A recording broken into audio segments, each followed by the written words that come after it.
பன்னீர் gravy எப்படி செய்கிறதுன்னு பார்க்கலாம் வாங்க. இப்போ நம்ம ஒரு பாத்திரத்தை வச்சு ஆயில் போட்டு காய வச்சுருக்கோம். இந்த ஆயில் காயறதுக்கு முன்னாடி இதில் கொஞ்சம் மிளகாத்தூள் மஞ்சத்தூள் போட்டுடலாம். ஆயில் காஞ்சிட்டு அந்த மிளகாத்தூள் மஞ்சத்தூள் வந்து கருகி போயிடும். இது கருகிறதுக்கு முன்னாடி நாம் இந்த பன்னீரை போட்டுக்கலாம்.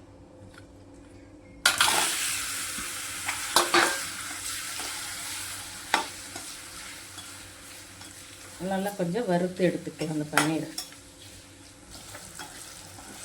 இப்போ நம்ம இந்த பன்னீரை அப்படியே எடுத்துக்கலாம்.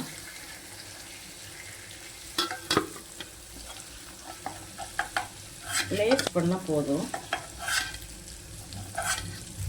இதே ஆயிலில் ஒரு பெரிய வெங்காயம் வெட்டி வச்சுக்க போட்டுக்கலாம்.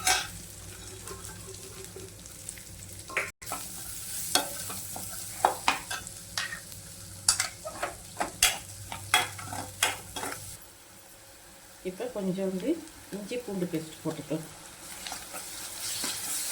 இப்போ இன்னும் கொஞ்சம் மிளகாத்தூள் போட்டுக்கலாம். அடுத்து கரம் மசாலா, மல்லித்தூள். இந்த மல்லித்தூளில் ஜீரகம், கசகசா, மஞ்சள் எல்லாம் போட்டு அரைச்சது போட்டுக்கலாம். ஒரு தக்காளியை பேஸ்ட் பண்ணி வச்சுருக்கோம், அதை போட்டுக்கலாம்.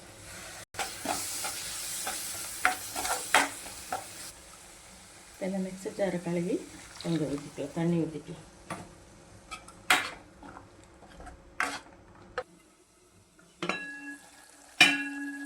நல்லா எண்ணெய் பிரிஞ்சு வந்துருச்சு. இந்த ஸ்டேஜில் நான் ஒரு 4 முந்திரியை 2 பாதாமும் அரைச்சி வச்சுருக்கேன், அதை போட்டுக்கலாம்.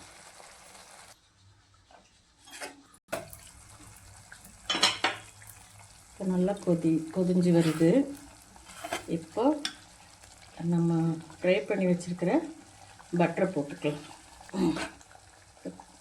இப்போ நம்ம ஃப்ரை பண்ணி வச்சுருக்கிற பன்னீரை போட்டுக்கலாம். இது ரொம்ப வேக வேண்டாம், ரொம்ப வெந்தால் ஹார்டாயிடும். ஒரு கொதி. பன்னீர் கிரேவி ரெடி ஆயிடுச்சு. இதுக்கு மேலே வேக வைக்க வேண்டாம், அவ்வளோதான். இப்போ நம்ம அடுப்பு ஆஃப் பண்ணிக்கலாம். இந்த வீடியோ பிடிச்சிருந்தால் லைக் பண்ணுங்கள், ஷேர் பண்ணுங்கள், சப்ஸ்கிரைப் பண்ணுங்கள், கமெண்ட் பண்ணுங்கள். தேங்க்யூ.